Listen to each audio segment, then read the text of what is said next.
My name is David Jayne. I'm a nephrologist in Cambridge, and I work in a large inflammatory diseases clinic, which specializes in vasculitis and lupus here at Addenbrooke's Hospital in Cambridge in the United Kingdom.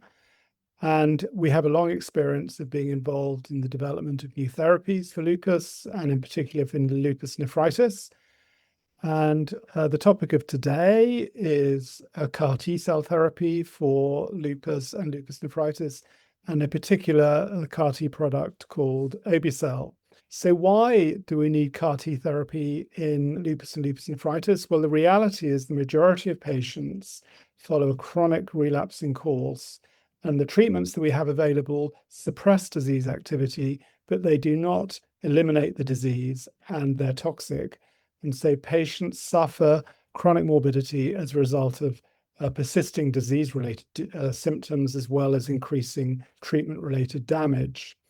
And there has long been a desire for a more curative therapy that would allow patients to have their health restored and to be treatment-free.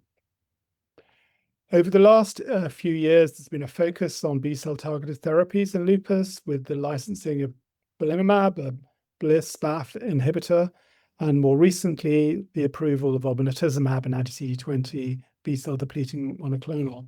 And these drugs both have an efficacy, but it is partial. And when these drugs are withdrawn, relapse and return disease activity is common. But they do highlight the potential advantages of targeting B cells. CAR T therapy clearly was developed for treatment of non-Hodgkin's lymphoma, and it has been effective and approved for that indication. And over the last 6 years, there's been increasing experience of using anti-CD19 targeted CAR T therapy for lupus. The concept being there's a more complete tissue depletion of B cells, particularly in lymphoid organs, but also in affected tissues. And in some way, this induces what's called a B cell reset. So when the B cell compartment reconstitutes, it's in a less pathogenic and more homeostatic form. So a couple of years ago, we became investigators in the first study of obe-cel, which was 6 patients with lupus or lupus nephritis. And the results from these 6 patients have recently been reported at the EULAR Congress in London by Maria Leandro from UCL. And there's now been experience with a further 6 patients in this open label study. The study initially was treating with 50 million cells, and that's been increased to a higher dose in more recent patients. I think the key results of the initial study was that there was relative safety of the product. There was cytokine release syndrome seen, but it was mild to moderate severity. And there was clear efficacy of the intervention, obe-cel, with respect to inducing treatment-free remission, that is control of clinical signs of disease activity and withdrawal of lupus therapy, particularly glucocorticoids, but also reduction or elimination of pathogenic autoantibodies.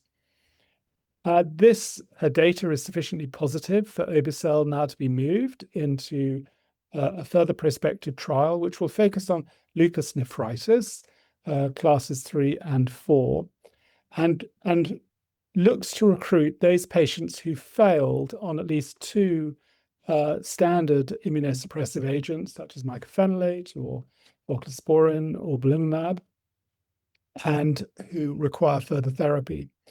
We know clinically that it's this population who fail on the standard of care that have high risks of progressing to kidney failure, that is end-stage kidney disease, and therefore this patient group has a lot to gain from what's an expensive and complicated intervention. We in Cambridge have treated 3 patients, in the 2 in the first trial and 1 in the second trial, lupus nephritis trial. And in general, the patient experience has been positive. We have had some ups and downs in the period of time following the cell infusion, but patients are all home and doing well now. This is a complicated intervention. It requires good cooperation between cell therapy teams, typically delivered by hematology oncology, and then the lupus team, either rheumatology or nephrology. And it's taken quite a bit of planning in order to be able to introduce this intervention in Cambridge.